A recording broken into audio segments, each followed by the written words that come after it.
Senior Counselor for Trade and Manufacturing, Peter Navarro, is here. All right, Peter, Wall Street hates you.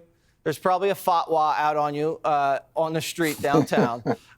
Do you care? Does the administration care? How is the relationship between you guys in the street? Well, we love Wall Street, Jesse, but we love Main Street a whole lot better. And look, this president, Donald John Trump, is going to have the most miraculous 100 days of any president in history. But now, on top of that, we're going to have the most impressive 90 days negotiating trade deals that you've ever seen in your life, all to the benefit of America. And what's so cool about this, Jesse, is that the president took the strongest of stands. He imposed the reciprocal tariffs on them. He charged them what they've been cheating us. And the fact that they're lining up is an acknowledgement, first and foremost, of the cheating. And it's going to be a way of clawing back billions upon billions of dollars. You know, we're taking in a couple of $1 billion a day now in the tariffs alone. We used to ship out $4 billion a day because of the trade deficit.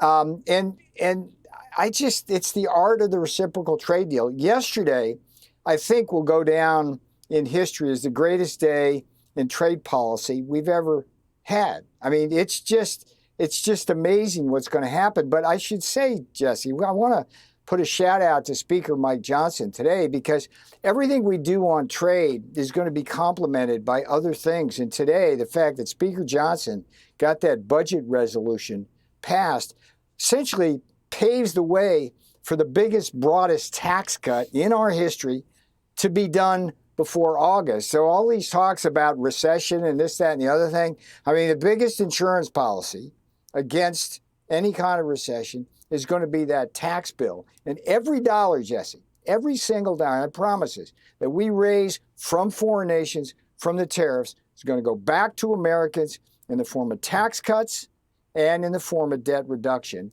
And there's a lot of weapons in the arsenal. Campers, even if Wall Street hates me. Absolutely. Yes, I mean, you got energy, you got rates point. coming down, you got the tax and reg relief, and now the trade war looks like it's ending nicely. Or maybe it's just beginning. Who knows? Peter, do you want to kill China? Is that the end game? Or do you just kind of want to get them to play by the rules?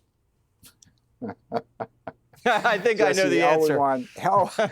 All we've ever wanted is them to play by the rules. But, you know, the fruit of the poison tree here, Jesse, was Bill Clinton letting China into the World Trade Organization in 2001. And the World Trade, the WTO, it's institutionalizes unfair treatment, not just by China, but by every other country. I had a nice piece in the Financial Times the other day that explains how, by the rules, Jesse, by the rules of the WTO, other countries are able to charge us significantly higher tariffs.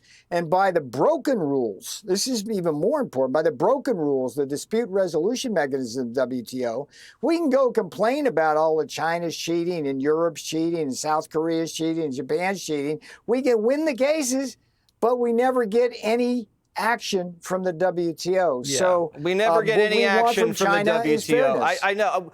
We don't get enough action, and we deserve action as the United States. We're the most beautiful country on the face of the earth, Peter. Before we let you go, this is just breaking here.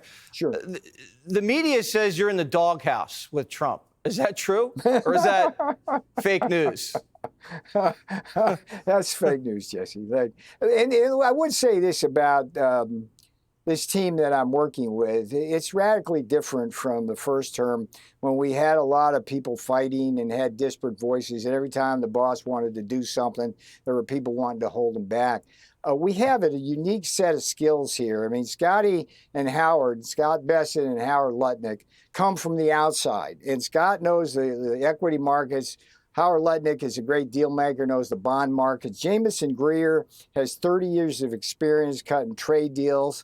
And then we have Kevin Hassett, who's he's a dual threat because he does trade and the tax policy. Stephen Miller's doing a great job behind the scenes. And you know what, Jesse? J.D. Vance is doing a beautiful job helping everything move along. And it's a radical departure from Mike Pence, who was a nice guy, but he didn't know anything about the core issues. So I think the American people, I want to say to the American people, 90 trade deals in 90 days. You're in great hands, not just with President Trump, who is the commander-in-chief and chief deal maker, but with the people who are involved. And, when we need help, we go to Marco Rubio to deal with some of the diplomacy issues. When we're trying to sell some LNG to Japan, we can bring in Doug Bergen. I think you just named the cabinet. So it's a great thing. It is a great thing. I mean, look, it's unbelievable. And I can't be more honored to be there, even if some people think I'm in the doghouse. That's officially fake news. All right. Well, but throw me a bone, Jesse.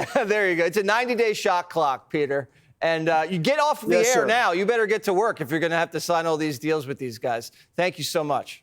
Click here to subscribe to the Fox News YouTube page to catch our hottest interviews and most compelling analysis. You won't get it anywhere else.